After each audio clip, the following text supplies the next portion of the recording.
Hola, ¿qué tal? Te saluda Kenny Lazo directamente desde tu canal. Tiene que haber algo más. Estoy contento de estar aquí con el pastor César. Hemos venido aprendiendo mucho acerca de liberación, de salvación, de gracia, de la palabra de Dios. Pastor César, ¿cómo estás? ¿Qué tal, Buenos Kenny? días. Un saludo a nuestros televidentes, por decirlo así, que nos ven en el canal. Y bueno, gracias por la invitación. Aquí estamos para hablar de lo que hoy tenemos que hablar. Así es, pastor. Estamos programando una serie de diferentes contenidos que queremos ir haciendo para todos los seguidores y para las personas que estén interesadas más acerca de estos temas que pocos se atreven a tocar y que nosotros en el ministerio los venimos desarrollando día a día y sabemos que eso puede bendecir mucho a las personas y eso es algo que se puede reflejar en lo que vienes haciendo también, pastor. Para introducir el tema, hoy día vamos a hablar, como han visto en el título, acerca de qué es lo que hay detrás realmente de esta deidad religiosa llamada Señor de los Milagros. ¿Realmente es el mismo Jesús? ¿Es un demonio? ¿Es un principado? ¿Qué es lo que hay detrás de todo este culto que es muy fuerte en el Perú? Entonces, para introducir a este tema, pastor, creo que es tan importante darlo a conocer de lo que tú también has ido aprendiendo, desarrollando, investigando y vivenciando, porque otra cosa también yo tomo en cuenta eso, que no solo, digamos, tú has desarrollado teoría, sino has desarrollado mucha práctica, y eso también enriquece mucho esta entrevista. Partiendo, pastor, cuando hablamos del tema del lado oscuro, la parte demoníaca, existe también esto que se llama sincretismo. Así es, ¿A qué se refiere? el sincretismo es la mezcla de una religión, mezclar dos religiones y formar una, ¿no? Formar una creencia. El Señor de los Milagros se ha sincretizado con una creencia de los indios de Pachacamac, de la cultura de Pachacamac, con la llegada de los angoleños. Y los angoleños, presionados por la evangelización española, sincretizaron el catolicismo con su religión, creo que es la Yoruba, más la religión de los Pachacamac. De esas tres religiones surge el Señor de los Milagros. Y ese es el sincretismo es eso, una mezcla de religiones para formar una deidad. Estaríamos diciendo que, tal como dice la Biblia, por ejemplo, que el enemigo se disfraza como ángel de luz, estaríamos diciendo que de muchas deidades religiosas, no solo digamos católicas, sino de diferentes denominaciones, detrás estaría realmente un demonio. Así es, sí. Por ejemplo, el culto a los ángeles. Detrás de cada ángel en la parte del esoterismo hay un demonio, ¿no? Por ejemplo, el ángel Miguel, San Miguel Arcángel, como le llaman, ¿no? San Miguel Arcángel. En la Biblia no está San Miguel, dice el Arcángel Miguel. Entonces, detrás de San Miguel hay un demonio que se llama Beliebelcán. Pero es una mezcla, es un sincretismo entre religión, brujería y todos. Detrás de cada ídolo católico, hindú, budista, siempre va a haber un demonio. Ese es el sincretismo, ¿no?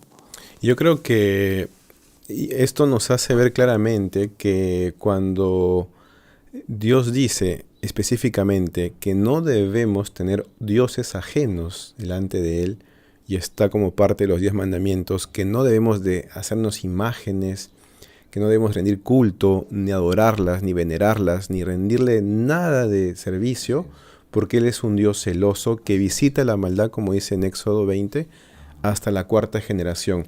Entonces eso también me hace pensar que, claro, a veces hemos pensado en que podríamos estar haciendo algún servicio a Jesús, a Dios, a la Virgen, pero realmente lo que estamos haciendo es directamente demoníaco. Claro, cuando hablamos de un sincretismo religioso, en el caso del Señor de los Milagros, en el campo de la brujería, como hay una mezcla de religiones, lo que está al frente es la deidad religiosa católica, pero lo que está detrás es el sincretismo yoruba y de Pachacamac.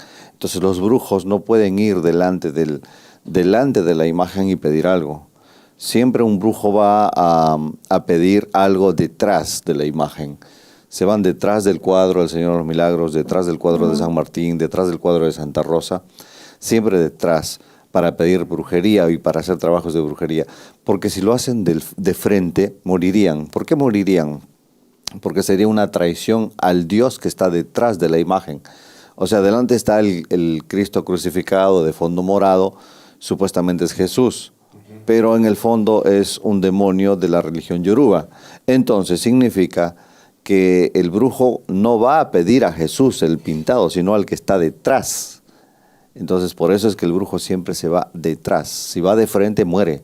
Así muere. Interesante. Y eso es lo que, digamos, se le ha llamado santería, por ejemplo. Santería, claro, santería. Que Sí. son los que acuden, digamos, a hacer brujería, pero utilizando los santos. Los santos. Y claro, en el Perú no hay mucha santería, sino hay creencia en las imágenes. La santería es mucho más profunda, que se practica en Cuba, en Venezuela, y todos esos sitios del Wow, Caribe. increíble, de verdad. Cuando esto empecé a comentarlo luego de ver tu video también que hiciste sobre las deidades más peligrosas de Perú y conversar con amigos, algunos católicos también, otros evangélicos, cristianos, etcétera. Entonces realmente era un bombazo para ellos y es que realmente es la realidad y lo que dice la palabra, ¿no? Y cuando me metí yo también a investigar un poco sobre esto, vemos que hay libros, por ejemplo, como el de María Rozborowski, que de hecho es la que aparece en los billetes de 50 soles en Perú. Y ella tiene un libro donde documenta bastante bien el tema de Pachacamac y el Señor de los Milagros, cómo ha habido este sincretismo entre estas dos deidades, que una es, digamos, natural de Perú, por decirlo de algún modo, y esta que dices de los morenos de Angola. Sí, los morenos de Angola. Sí, resulta que en el año 260 después de Cristo, que habla el libro, porque sí he tenido algunos de información, muy bueno, por cierto, habla en el sincretismo netamente de los Pachacamac y del Señor de los Milagros, pero faltó el sincretismo de Angola, ¿no? Entonces, ahí en este libro dice que en el año 260 los de Pachacamac se arrodillaban ante el ídolo Pachacamac, por eso se llama la cultura Pachacamac, cuando había un temblor. Llegan los españoles en el siglo XVI, tumban el ídolo, y los Pachacamac lo que hacen es pintar en una pared su ídolo. Cada vez que era muy típico, era muy típico de la cultura, ¿no? de la cultura, pintar a sí, sus dioses en las paredes. En las paredes, sí, era muy típico. Entonces, cuando había un temblor, ya no había el ídolo de piedra, pero había la pintura. Entonces, los indios de Pachacamac se arrodillaban ante la pintura. Y cuando llegan los morenos de Angola, observan esa situación. Y presionados por la evangelización española, ellos pintan un Cristo pero de fondo morado. Y ahí está el otro sincretismo, porque si bien es cierto, lo sincretizan con Pachacamac, cuando hay un temblor ellos igual se arrodillan, pero ellos venían con un ídolo, que su dios Yoruba, creo que era la religión Yoruba, se llamaba Obamoro. Entonces hay una mezcla de Pachacamac, Wow. Obamoro y todo un cóctel de... Sí, y Jesús. Entonces, hay un sincretismo muy fuerte. Y el color de Obamoro, si uno googlea, busca en Google, todo es morado. El altar, los manteles, las cortinas de Obamoro es morado, ¿no? Entonces, la primera cofradía, por ejemplo, del Señor de los Milagros fue ahí, en Pachacamac. Ellos, hacen los morenos de Angola su primera cofradía. Tú sabes que en el año 1655 un terremoto destruyó Lima y Callao. Pero la débil pared con el Cristo morado no se cayó. Entonces, ya 32 años después, en el año 1687, surge el culto al Señor de los Milagros. Y en el siglo XVII, las hermanas nazarenas es la primera vez que llevan su vestuario morado. Pero esto empezó a crecer y a crecer y a crecer y a crecer, y tanto así que el culto al Señor Milagro se estableció en octubre. Y resulta que en octubre ocurren siempre, si tú haces un análisis hacia atrás, siempre en octubre ocurren situaciones políticas muy fuertes. la que hemos vivido, donde hay muertes, donde hay mucha violencia, porque cada vez que se da un culto a una deidad y se abre el portal dimensional y bajan muchos demonios y trae caos, mucho caos al país, ¿no? Al Perú, por ejemplo, ¿no? Ahora, te doy un dato que de repente no te lo dije en algún momento. El Señor de los Milagros es morado. Y siempre las tinieblas copian de la luz. Siempre copian de la luz. Los sacerdotes, los templos, los sacrificios. Todo copian de la luz. Y el Señor Jesús tiene una corte angelical que trabajan con los gobiernos. Hay ángeles gubernamentales y siempre los ángeles gubernamentales tienen el color morado. Hemos escuchado a Don Dickerman, hemos escuchado si no me equivoco, a Bob Larson, que habla de los ángeles gubernamentales que son morados. Wow. Y el Señor de los Milagros copia ese color para posicionarse en una situación de gobierno. Porque cuando sale la procesión del Señor de los Milagros, el Congreso, el Palacio de Gobierno, la municipalidad, visten todo morado. O sea, vemos a las autoridades peruanas rindiéndole pleitesía. El presidente de Perú, el día de ayer, creo que ha estado cargando el anda, por ejemplo. Imagínate, ya le dio una autoridad legal. Y se le dio una autoridad legal, imagínate todo el caos político. O sea, ellos se visten de morados, el altar de morado, pero hay ángeles gubernamentales que son ángeles morados. Hay ángeles de colores naranjas, rojos, que es celestes, azules, que se encargan de las proteínas, de las vitaminas, de las sanidades. Pero hay ángeles exclusivamente morados, que son ángeles gubernamentales. Qué curioso que el Señor de los Milagros tenga tanta potestad en nuestras autoridades.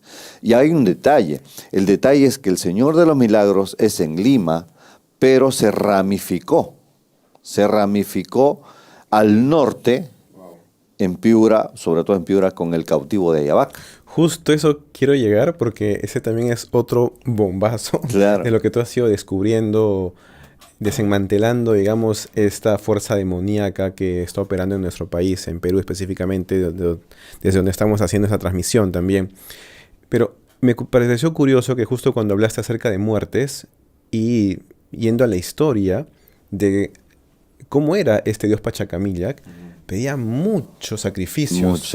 Cuando los españoles llegaron a este lugar, a estos templos, encontraron sangre, hasta el olor era muy fétido. Muy fétido, claro. Y era por los sacrificios que pedía. Y era un dios que daba miedo porque dice que mandaba temblores, por ello de ahí el nombre del Señor de los Temblores. Y curiosamente, el Señor de los Milagros también tuvo ese nombre, o es conocido como ese nombre, ¿no? El mes morado, el mes de los temblores, ¿no? Totalmente. Claro. Te cuento cómo descubrí esta conexión. Yo estaba ministrando a una... Eso justo quería saber. Estaba ministrando a una dama y se manifestó el Señor de los Milagros, ¿no? Y yo lo iba a expulsar en el nombre de Jesús. Cuando dices ministrar, para que aquellos que no entienden, digamos, un poco el tema, es cuando tú oras por alguien porque ves que hay una necesidad, claro, hay una atadura demoníaca y identificas algo y oras por esa persona. Claro, para que me entiendan, sé que van a ver esto cristianos, ellos conocen la jerga, pero hay personas no cristianas. Mejor dicho, cuando le estaba haciendo una oración de exorcismo a esta dama, aparece. Que a veces se manifiesta el demonio. Se manifiesta. Literal. Aparece el Señor de los Milagros. Te dijo así literalmente. Literal, el Señor Milagros. Tú le dices, ¿cómo te llamas? ¿Cómo te llamas? Porque es lo que dice Jesús, por ejemplo. Jesús preguntaba su nombre, ¿no? Claro, ¿cómo te llamas? El Señor de los Milagros. ¿Y cómo entraste? Es que ella me veneraba, ella se devotaba conmigo. Claro, en el camino conoce al Señor, pero ese pacto legal no se rompió y aparece, y yo lo iba a expulsar en el nombre de Jesús. Me dijo, antes que me vaya te voy a dar una información. Me dijo, yo no le pedí, me imagino que el Espíritu Santo estuvo presionándolo y obligándolo, porque el Espíritu Santo, oh Jesús, obliga a los demonios a darnos información. Y eso es que pelea mucha gente, dicen, no, con los demonios no hay que hablar. No vas a dialogar con un demonio de cómo estás, qué ha sido tu vida. con un demonio vas a interrogarlo. Correcto. Y para sacarle información. Jesús Correcto. lo interrogó al legión del Gadareno, lo interrogó, no le preguntó su vida. Porque es importante saber cómo entraron, cómo se llaman, qué tipo de pacto o relación tiene, ¿verdad? Y dónde viven, en qué parte del cuerpo viven? humano. Bien. Entonces, en ese caso, el Señor de los Milagros estaba en esta chica causándole enfermedad. Y cuando yo le dije, te voy a expulsar, me dijo, no, antes que me vaya, te voy a dar una información. El Señor de los Milagros y el cautivo de Ayabaca somos los mismos. Señor de los Milagros, cautivo de Ayabaca. Somos los mismos. ¿Y Jesús Nazareno? Ahora, el Jesús Nazareno no me lo dijo. Ok. No me lo dijo. Eso ya me lo dijo el Señor, porque el Señor me puso en mi corazón que en el sur también hay injerencia del Señor de los Milagros. Y googleando vi Jesús Nazareno, Cusco, también es de morado. Y el Espíritu Santo puso en mi corazón que los tres se han unido para gobernar todo un país, ¿no? Entonces, pero textual me dijo así el de la entidad que se identifica, que el cautivo de Ayabaca y el Señor de los Milagros somos los mismos. ¿Por qué no tanto el sur con Jesús Nazareno? ¿Por qué no hay tanta efusividad del culto al Señor Milagros o Jesús Nazareno en el sur? Porque es en el Cusco. Es bien sencillo. En el sur hay dos entidades muy fuertes que tapan el actuar de Jesús Nazareno. En el sur está la Virgen de Chapi y la Virgen de la Candelaria. En Arequipa y Puno. Sí, Arequipa y Puno. Y son deidades fuertísimas que a la vez son las mismas. Chapi y Candelaria son las mismas con diferentes nombres. Entonces, como tienen mucha injerencia espiritual, Jesús Nazareno del Cusco no figura. Pero en Lima, el Señor de los Milagros, y en Piura, todo es cautivo de Ayabaca, el norte. Todo cautivo de Ayabaca. Sí, muy fuerte. Sí, muy fuerte. Entonces, por eso que el Jesús de Nazareno no figura mucho. Por eso es que este espíritu no me dijo que en el sur también. Porque esas entidades de alto rango dominan la parte del sur, que a este espíritu no le interesó decirme que allá también tiene un nexo, ¿no? Y en la Biblia habla, en Efesios, que nuestra lucha no es contra sangre ni carne, sino contra principados, gobernadores, contra potestades y huestes espirituales de maldad.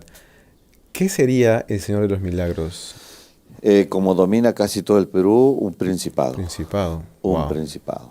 Ahora, hay un principado, o sea, un jefe príncipe que se hace llamar el Señor de los Milagros.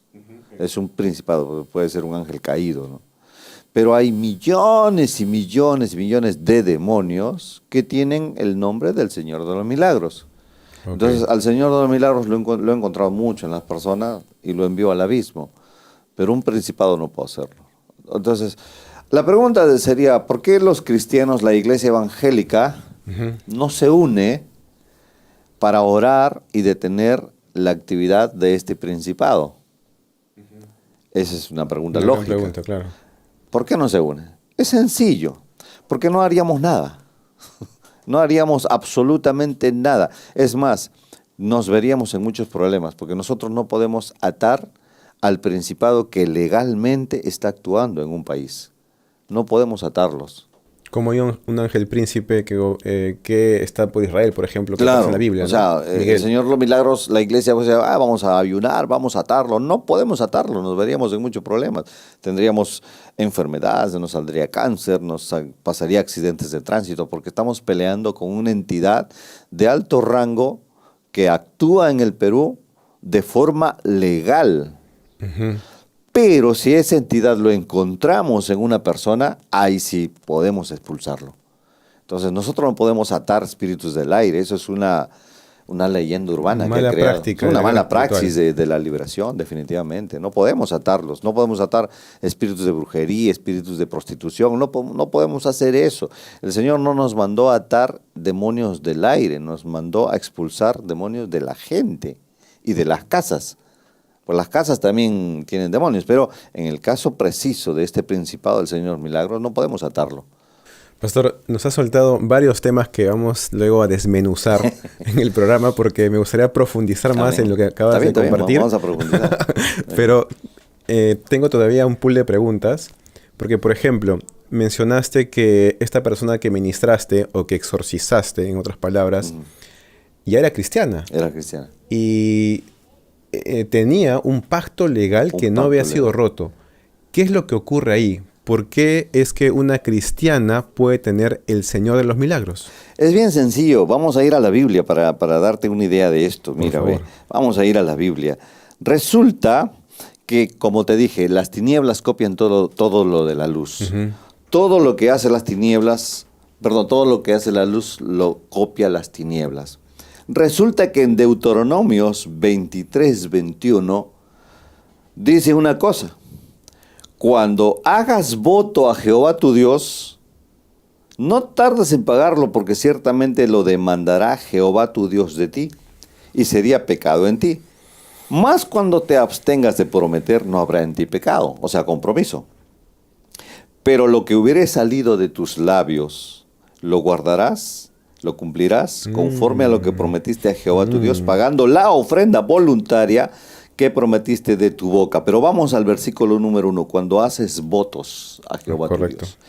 Entonces, resulta que cuando los cristianos en su vida anterior fueron devotos del Señor de los Milagros, le prometían cosas.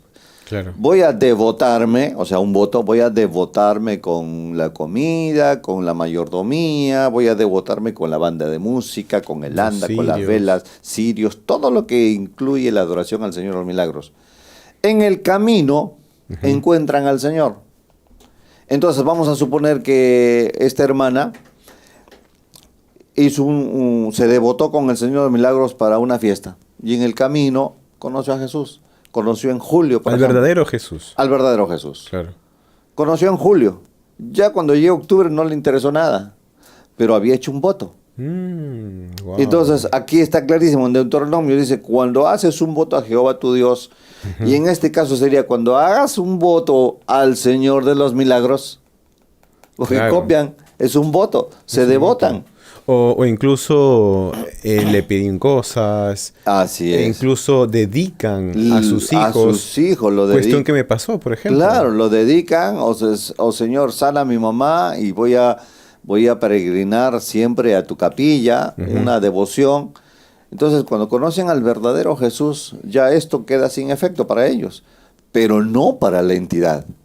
La entidad, como es algo legal, se va a las cortes. Reclama. Claro, mira, aquí te voy a soltar una bomba. Se va a las cortes del Señor.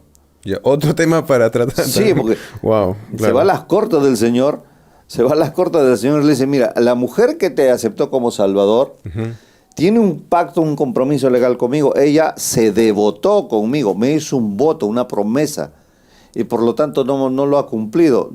Yo sé que tú lo has salvado, todo lo que tú quieras, pero ella tiene un pacto legal conmigo. Y como Jesús es un caballero, porque él es un abogado, claro, le dice: ok, pero el Señor siempre le va a avisar. Y en este caso no le avisó, sino lo canalizó hacia nosotros y lo liberamos en el nombre de Jesús. Ella rompió ese pacto, rompió ese voto. Y que es algo que no se hace. No se hace. O sea, la mujer dijo esto: mira, en el nombre de Jesús yo rompo todo pacto con el falso Señor de los Milagros, con el Cristo morado, con el cautivo de Ayabaca, rompo todo pacto y si algún día te prometí esto, yo cancelo en el nombre de Jesús. Y listo, una vez que hizo, el pacto queda roto, legalmente queda roto, y la expulsamos. Y salió pues dando gritos y vomitando y toda una serie de cosas, ¿no? Impresionante, pastor, impresionante, pero necesario, revelador. Son temas que no muchos se atreven a tocar. Lo estás haciendo. Y esta parte que mencionaste también, por ejemplo, alguien le pide un milagro. Ajá. Le hacen el milagro. Sería el demonio que estaría haciéndole algo, pero en contraparte le pondrá algo. ¿Y qué es lo que produce también este falso Señor de los Milagros? Bueno, mira, cuando a una persona le pide un milagro, obviamente le va a conceder. Pues, normalmente el Señor de los Milagros supuestamente trabaja en sanidades y milagros. Entonces, cuando una persona con cáncer, por ejemplo, le dice: mira, Señor de los Milagros, tú me sanas mi cáncer, pero te lo dedico a mi hijo. Suena espiritual, suena bonito, ¿no? Claro. Entonces, ok. Y a veces las personas solo le piden algo, una sanidad. Y esta entidad les concede esa sanidad, pero les quita. O sea, va a haber muertes en la familia, tragedias, pobreza. ¿Qué es lo que ocasiona el Señor Milagros? Como fue la primera cofradía del Señor Milagros fue hecha por negros esclavos angoleños, lo que trae es pobreza, ruina extrema, pobreza extrema, estancamiento económico, enfermedades, muertes muy fuertes, o sea, calamidad en la familia.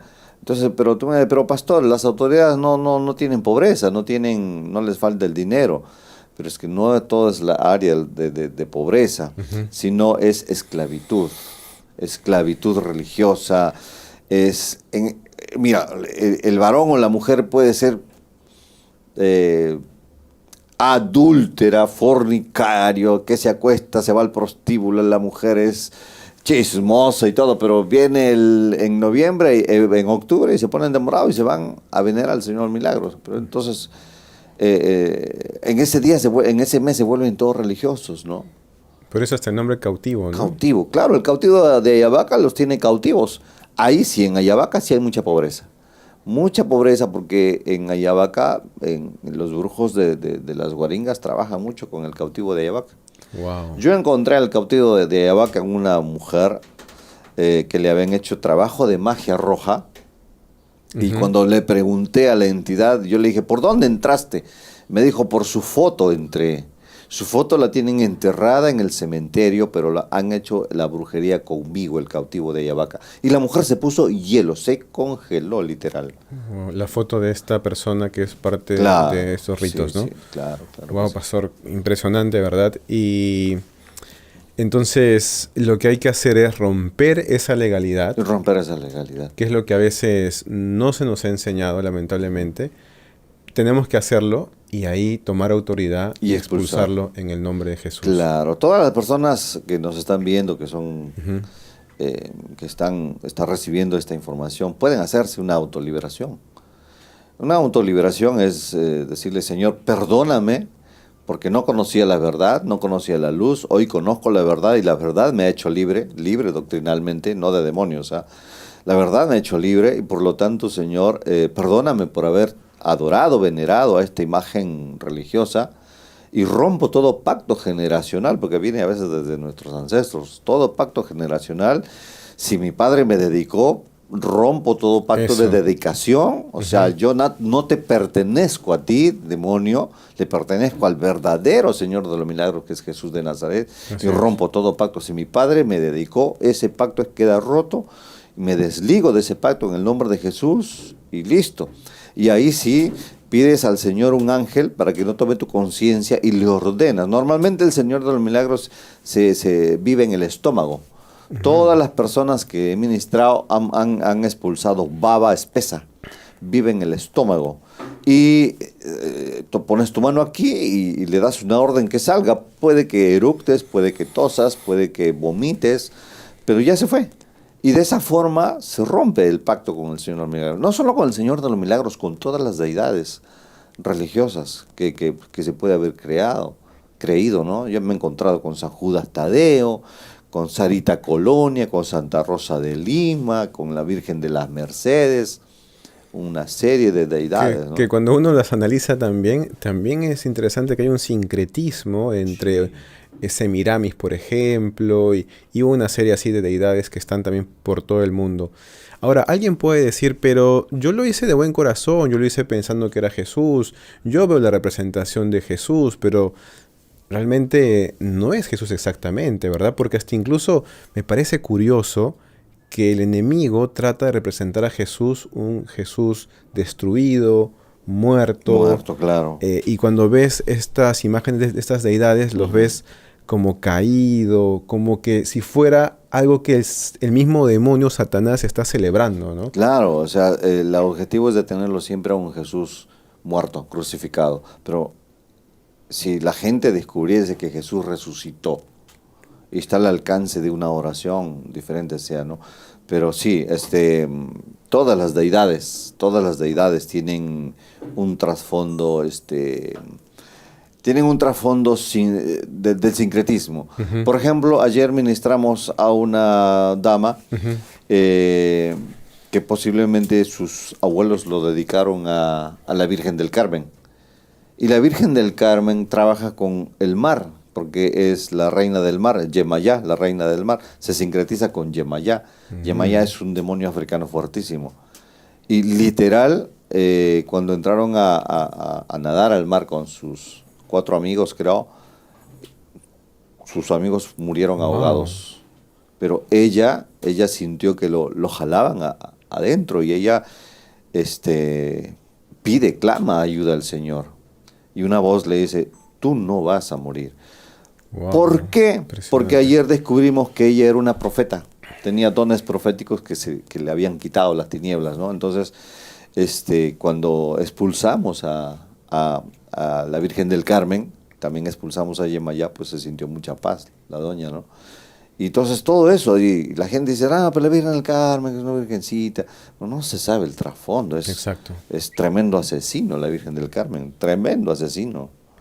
Y podemos estar siendo engañados, pero creo que como dice la palabra, la verdad nos trae libertad. Claro. Y Jesús ha venido también a deshacer toda obra de las tinieblas. Claro que sí.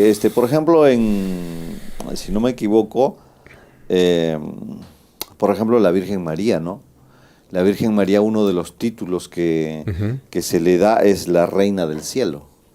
Pero ya en Jeremías, Existía. en Jeremías, 400 años atrás, Jeremías 44:17 dice, sino que ciertamente cumpliremos toda la palabra que ha salido de nuestra boca y quemaremos sacrificio a la Reina del Cielo, derramándole libaciones como hacíamos nosotros, nuestros padres, nuestros reyes, nuestros príncipes en las ciudades de Judá y en las calles de Jerusalén. ¿Qué Reina del Cielo si 400 años María no nacía? ¿Quién era esa Reina del Cielo? Wow. Semiramis, ¿no? Un día vamos a hablar de esto también. Entonces, siempre hay un sincretismo. Yo leo Jeremías y luego dice Claro. los hijos amasan la masa, las mujeres hacen tortas para dedicársela a la Reina del Cielo. Jeremías, 400 años atrás. Entonces, ¿qué Reina del Cielo? ¿Qué María no es la Reina del Cielo?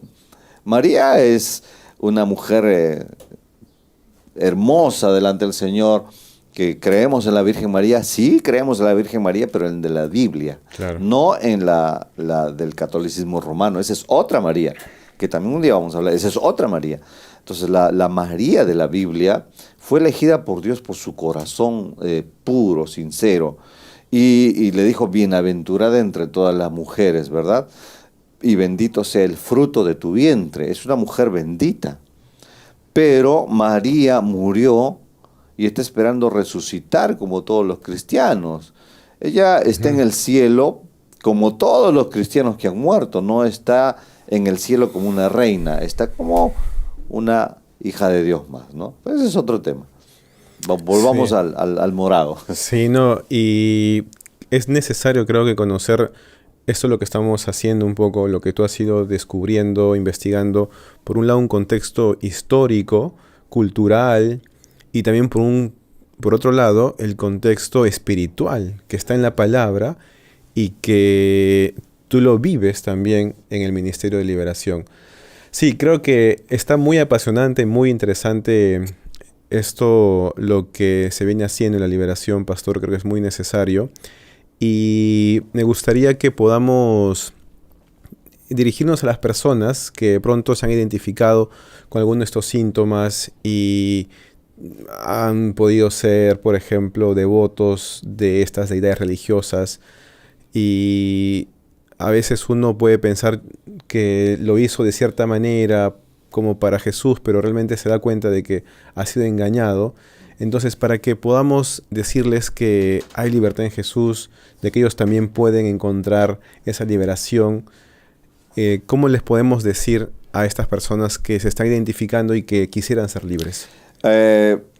Bien sencillo. Te cuento el caso de una hermana, una anciana que conocí. Un día la encuentro por la calle y estaba muy mal de salud. Su estómago estaba totalmente alterado, una infección que no le pasaba con nada. Entonces yo le digo, ¿desde cuándo estás así? Y me dice, desde tal fecha. Y el Espíritu Santo me pone en el corazón y me dice, si alguna vez no, pregúntale si no se devotó con algún santo. Yo le digo, hermana, antes de ser cristiana, por si acaso, ¿no te devotaste con un santo? Y me dice, sí, me dice, justo desde que empezó mi malestar estomacal, justo ese día empezaba la celebración de San Miguel Arcángel. Yo me devoté creo que con velas o con juegos artificiales. Pero el camino conoció a Jesús y ya, yo le digo, bueno, esa es la razón. Entonces renunció, oramos, le expulsamos y la hermana se sintió bien. Resulta que todas las personas cristianas que han nacido de nuevo, que conocen a Jesús, que van a una iglesia cristiana, que tuvieron un acercamiento al Señor de los Milagros, que le hicieron votos, que se devotaron con algo, que le dijeron, te voy a organizar una fiesta, pongo el castillo, pongo la banda. Todas esas personas que saben que sus padres los dedicaron, todos aquellas personas que han tenido una vinculación directa o indirecta con el Señor de los Milagros, todas esas personas, en octubre empieza un problema. En octubre le roban, caen mal de salud, tienen malestar en el estómago, se enferman de la nada. En octubre, si ellos son conscientes que hicieron un voto y no lo cumplieron porque conocieron al verdadero Jesús, les va mal, de pronto una deuda mínima crece mucho, o sea, y tienen pesadillas, tienen opresión en el pecho, en octubre. Luego pasa octubre, obviamente la legalidad se prorroga, ¿no? Se prorroga para el otro año, pero en octubre sienten mucha opresión. Si todas esas personas que he mencionado estos síntomas están sintiendo esa opresión, yo sé que hay mucha gente ahí que nos está viendo que son cristianas, que aman a Jesús, al verdadero Jesús, que fueron dedicadas al Señor de los Milagros, dedicados, que se ofrecieron con algo y no lo cumplieron porque conocieron la verdad. A esas personas tienen que hacer una oración de renuncia. Primero pedirle perdón al verdadero Señor. Señor, perdóname por haber caído tan bajo, pero gracias a ti que ahora conozco la verdad y la verdad me he hecho libre. Ahora tomo la autoridad que me da tu palabra, rompo el pacto con el falso Señor de los Milagros. Si mis padres me entregaron, rompo ese pacto de entrega, rompo el pacto ancestral, porque el Señor de los Milagros viene desde el siglo XVI. Rompo el pacto ancestral, rompo toda dedicación, todo altar. Si, Señor, perdóname por haberle ofrecido cosas a esa deidad, le ofrecí una fiesta, la banda, perdóname. Yo rompo todo pacto legal contigo en el nombre de Jesús. Luego ponerse la mano en el estómago y expulsarlo. Falso Señor de los Milagros, te vas ahora en el nombre de Jesús. Puede que tosan, puede que vomiten, cualquier cosa, puede que no suceda nada también, pero ya en el mundo espiritual eso se dio, se rompió y se acabó.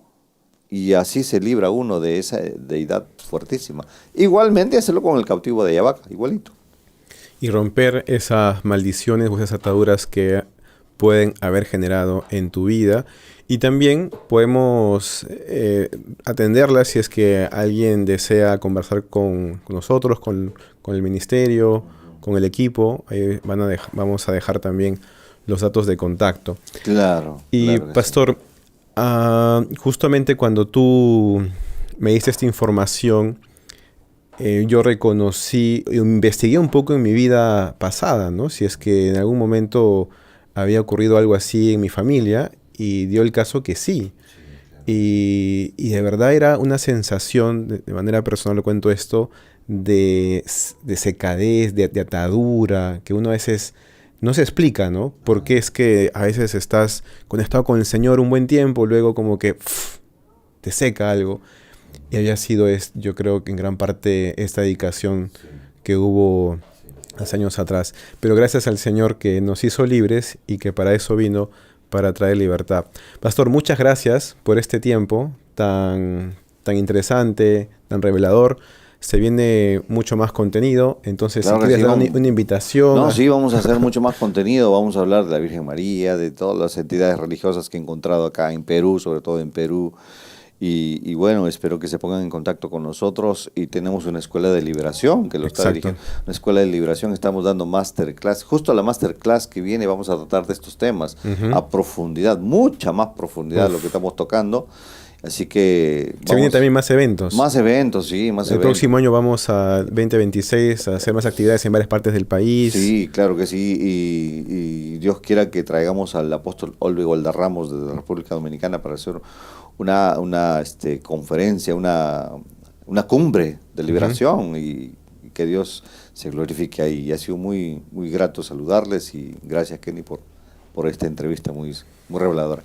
Así es. Muchas gracias por este tiempo también y por habernos permitido darles esta información. Lo hacemos de mucho corazón, de lo que Dios nos está enseñando, mostrando. Queremos que ustedes también puedan ser parte de esto y toda la gloria y honra sea para nuestro Señor Jesucristo. Así que nos vemos en el siguiente video. No olviden siempre de suscribirse, la campanita, el me gusta. Eso siempre ayuda. Así que un fuerte abrazo y nos vemos.